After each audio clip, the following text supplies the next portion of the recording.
So hello mga kamundo ko, ano tayo guys, unwrapping tayo ng ating binili sa Lazada na bag na may lagay ng cellphone na tag 177 lang.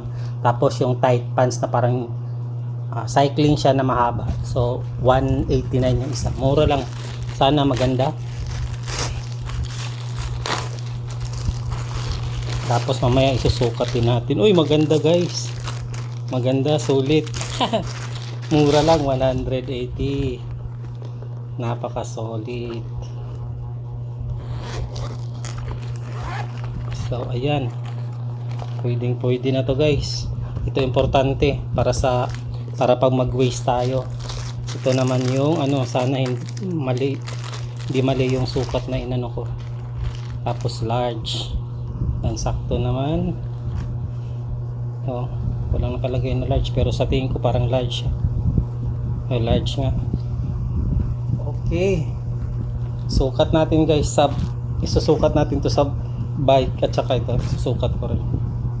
So ayan guys, ito try natin kung ano yung mga magkasya sa kanya. So yung mga kailangan natin dalhin, una power bank, pasok natin. Tapos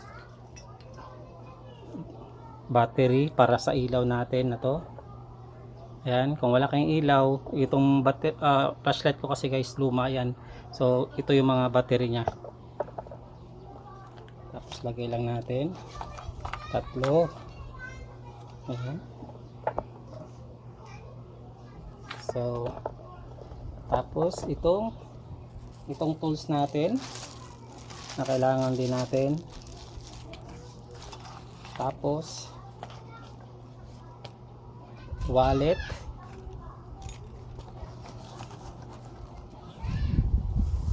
tapos parang cycling shirt, mahaba to guys, parang tights tawag, order din natin.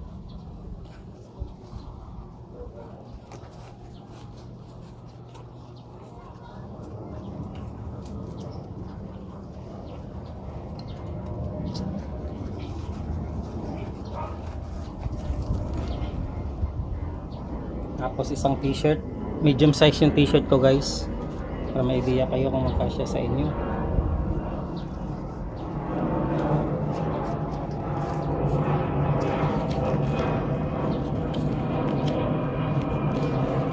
So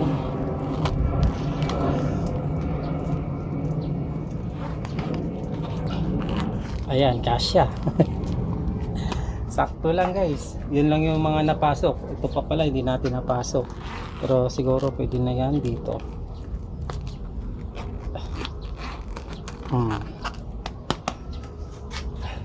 So ayan yung mga pwedeng ipasok sa kanya. Siyempre yung cellphone dito naman yan sa taas.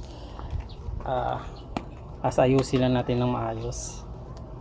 Yan, saktong sakto na siya guys. Para sa akin okay na to. 100 lang siya, 177 lang, magkano lang yan. So palagay natin sa 180. So napakamura. Ito yung brand niya. Ayun ang balang magbasa. Okay, yung kasi dapat bibilin ko guys, yung Rock Bro sana bibilin ko guys, kaso mahal na sa 300 mahigit. So ito 177 lang, parang kalahati yung diferensya nila, kaya yan na lang kinuha ko kasi nagtitipid din tayo. Parang matibay naman to guys, kaya okay na to para sa akin. Salute.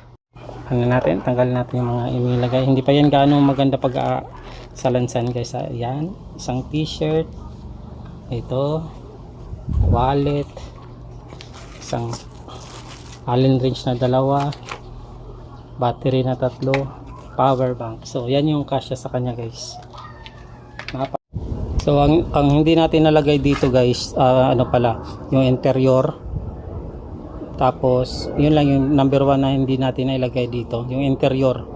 Tapos kasi yung pump natin, nandito lang naman yung pump natin sa gilid. Ayan, nakalagay na dyan. So nag-order pa ako sa Lazada ng bag din, parang ganito, pero dito naman sa likod ilalagay. So sa susunod na vlog natin, yan din yung ipapakita ko sa inyo kung anong pwedeng natin mailagay doon.